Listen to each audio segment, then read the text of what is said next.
Well, and like people were like just throwing out like there were like all sorts of beliefs just to explain like everything. Yes. And they were all like obviously now we can look back hindsight like they were wrong, but like right. People used to think Bill Cosby was cool. Yeah.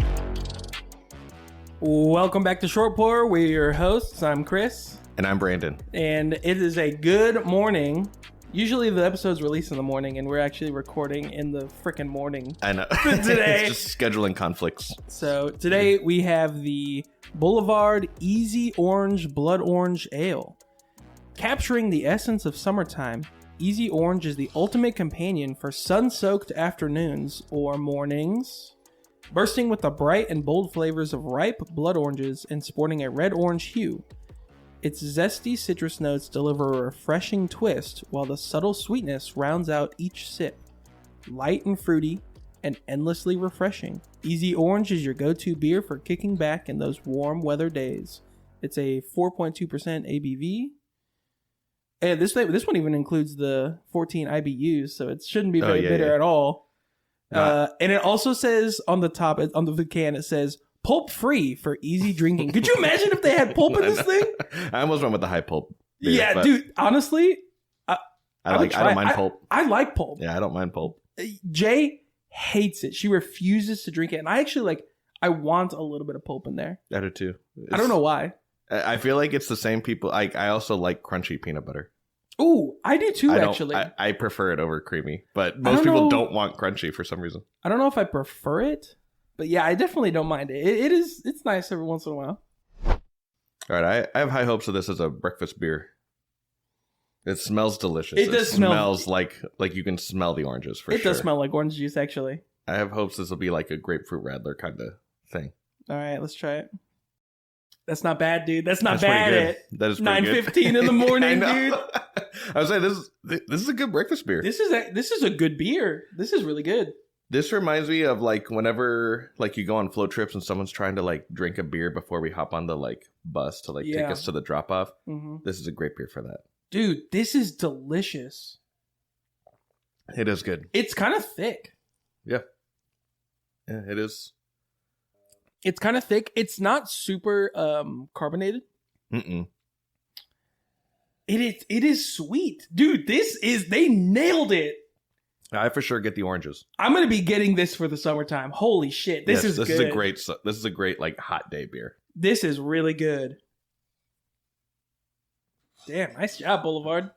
All right, so with us doing Easy Orange, it's a blood orange ale. The topic we're covering today is actually going to be the blood moon. Ooh. Do you know do you know what a blood moon is? I think it's just like in real life, it's just like when the moon gets kind of a reddish hue, right? Yeah. Is that it? Yes. But I know like in video games and like, shows and stuff like that, usually like the blood moon is like when more powerful enemies spawn or like when like shit hits the fan. It's like a bad omen. Yeah. Yeah. So I was doing some research on the blood moon and one of the top searches is from Bloodborne.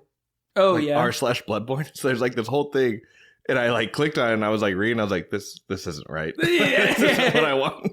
You're getting into a whole different lore set there. So a blood moon is actually just like an unofficial term for a total lunar eclipse. Ooh. So a lunar eclipse is when the Earth is between the moon and the sun. Yeah. So then the Earth casts a shadow on the moon.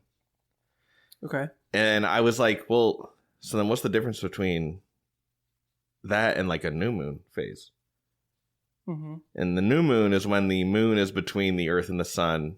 And so the light behind the sun, like the moon basically casts a shadow on itself. So it's like, you know, like whenever you try to take a picture of someone and they have a really bright background, so their face appears really dark because like the back of them is causing the shadow, like blocking the light.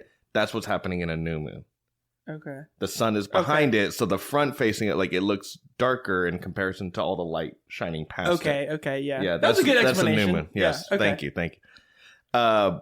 Blood moon, we get this like shadow from the Earth, but then we're not going to get like super physicsy, but this is caused by Rayleigh scattering. So Rayleigh scattering is actually what causes the sky to be blue. I always thought it was pronounced Raleigh. That's the town in... That's the city, yeah. In North Carolina. No, I looked it up because I was like, it could be Raleigh, but there is a Y in there, and Wikipedia says Rayleigh very specifically. But so it just causes like the light to be dispersed in different ways. Blue light tends to be dispersed more often. That's why we see the sky as blue.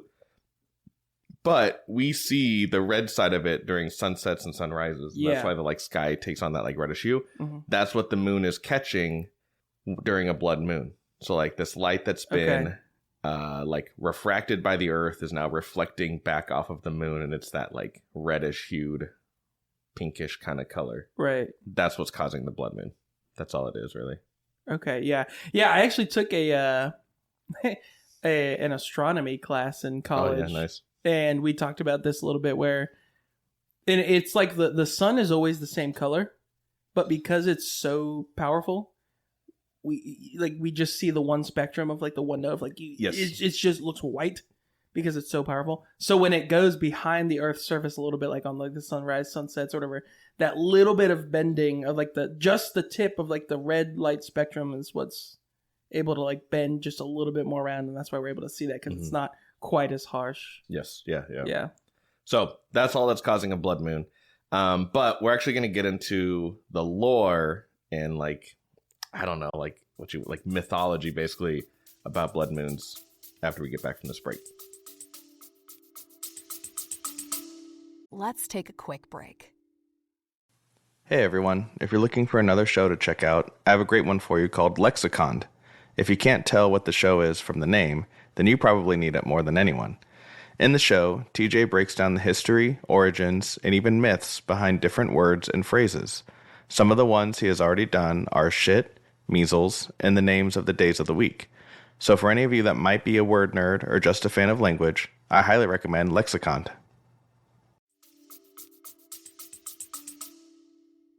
All right, so we explained what the blood moon is. Actually, the blood moon is like, it's pretty well known. Like that is not at all a scientific term. Like that is just like a pop culture phrase. Okay, yeah. Like assigned to it. That's not what it's actually called. But we all know what it means. But the lore behind it, as you can imagine, it like caused some people to freak out. And if you think back, like back then, like, I don't know.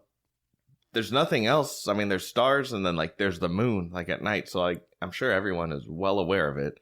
Yeah. And then all of a sudden one night we're like, oh shit, that thing's red. Like, yeah. what caused that? Well, and like people were like just throwing out, like there were like all sorts of beliefs just to explain like everything. Yes. And they were all like, obviously now we can look back hindsight like they were wrong, but like, right. People used to think Bill Cosby was cool. Yeah. So before Bill Cosby, we had lots of cultures making, I don't know, like stories or forming their beliefs about what was causing the blood moon. And we'll start with the most boring one. The most boring one was the Greeks. Oh, really? I feel like they're usually like, they're fairly entertaining people. They can be, yes. But in this one, they believed that the earth was round and it was casting a shadow on the moon. That was like, so they were just very pragmatic. They were just like, right. Hey, this isn't the gods. Calm down. Yeah, it's like, hey, come on. Very reasonable explanation. The wine came from a god, but come on, seriously, that moon thing. Yeah, true. Oh my god, that is funny. But they were just right, which is kind of boring. But it is also like, that's pretty impressive that like, I don't know, they still hadn't even like explored necessarily like the whole world. Like, I don't know. I think it's pretty impressive they were able to like come up with that. Yeah. Dude, isn't it a sad world that we live in where we're like, well, the truth sucks. The truth is boring. So it is boring. They get discounted because they were right. Well, it's not good. I'm happy for them, but like we have some like very interesting explanations. So we'll start with the Incans, and they have a very similar belief to the Mayans. However, the Mayans, like I cannot pronounce the name of the like god that they believed. Oh, it had like an X, a C. Like there's too many letters next to each other. I'm like, I have no idea how to make that sound. I don't think so. It's not the moon. It's a jaguar god. All right. So the Incans believed that a jaguar attacked and ate the moon, and Just like a normal jaguar. I assume it's like some sort of god jaguar. Okay, I was gonna say, like, just a run-of-the-mill jaguar is able to just do that, and one just decided to one day? I assume it's got to be some sort of, like, superpower jaguar. But they then thought that the jaguar might come for Earth next. Oh, okay, yeah. It was still hungry. So they would scream and yell and shake spears at it and, like, bring their dogs out and have the dogs start barking and stuff, try to make a bunch of noise to scare it. So they treated it like a black bear. Like, oh my God. Scare it away. Everybody, we need to get on people's shoulders. We got to make ourselves look bigger than what we are. Well, my other thing is, I'm like, again, they have no way to actually conceptualize how big the moon is relative to them. But I'm like, something that's able to eat a large, like, celestial body is not worried about a spear or, like, an individual, but, you know, these two people are like, man, they're really yelling down there. It's just like such a funny, like, but it's like one of the, like, I imagine it's one of those things of, like, little dogs that, like, bark at the mailman every day. And like, oh, that son of a bitch leaves every day too when I do it. So it's like the same thing of, like, nothing happened to him. So they're like, all right, we got rid of him. We'll be ready next time. Yeah. But then I'm like, how do they explain that the moon came back the next day? It's a different moon. Yeah, it might be. That's the moon. It threw it up. Yeah, I don't know. It may, but yeah, that's true though. It is just like a funny thing of, like, such an extreme reaction. Wait, like, so how does that like tie in with, like, the blood moon specifically though? Oh, because that's why it was red. Because it was, like, being attacked. And because it was It was literally bleeding. Yes, they thought it was bleeding. Okay. Yeah. I don't know if they actually thought it was bleeding, but the next one we're gonna visit ancient Mesopotamia. So you remember, like, the Fertile Crescent and, like, Code of Hammurabi, that stuff. So they thought that the moon was being attacked by 7 demons, and they also thought that it was gonna be an attack on their king. I don't know, like, exactly what the connection is between that, but they were like, oh, if they're going after the moon, they're gonna come after our king. So they were actually really good at predicting them happening. Okay. So they knew it was coming up. So what they would do is they would set up a proxy king during that time. And it was like a Padme kind of thing where someone else pretended to be the king and the real king went in hiding. So that person, whoever they deemed to be expendable, was the proxy king for, I don't know, a couple nights. And then after the blood moon went away, the proxy king would disappear. And, like, it mentioned something about possibly being poisoned. Like, they would, like, disappear. They were gone. And then the real king would be reinstated and all was well, except for whoever was proxy king for a couple nights. So then was that also, like, them, like, they just, like, killed it? Because everybody believed that, well, they're going to get, eaten or attacked by these demons. So, like, of course they died. Was that just their way of being like, yeah, look, see? Yeah, because the way they set it up, they make it seem almost like, yeah, I guess I don't know if it was public knowledge that the king was replaced or not. Oh, okay. I guess I don't know how, like, forthcoming. Yeah, that's true. That they were and with that. I don't know, I guess. But yeah, either way, it was someone they had already deemed to be expendable, so they were like, no one will care. Damn, dude. Yeah. King for a day. Yeah. King for a night. Yeah, one night.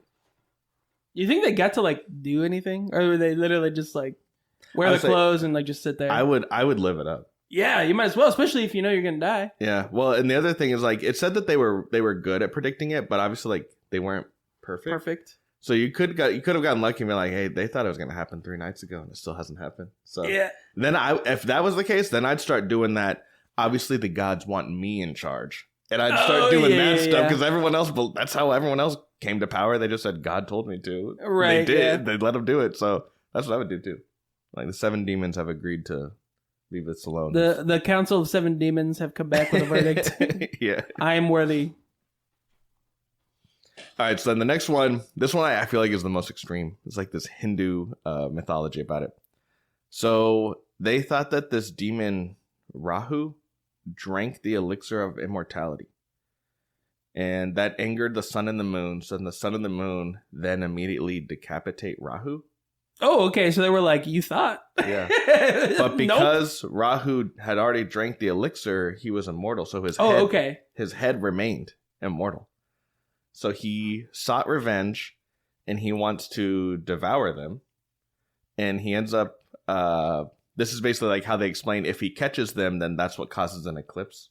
He has eaten one of them, and it can cause, obviously, the solar eclipse or the lunar eclipse. Okay. Depends on which one he ate.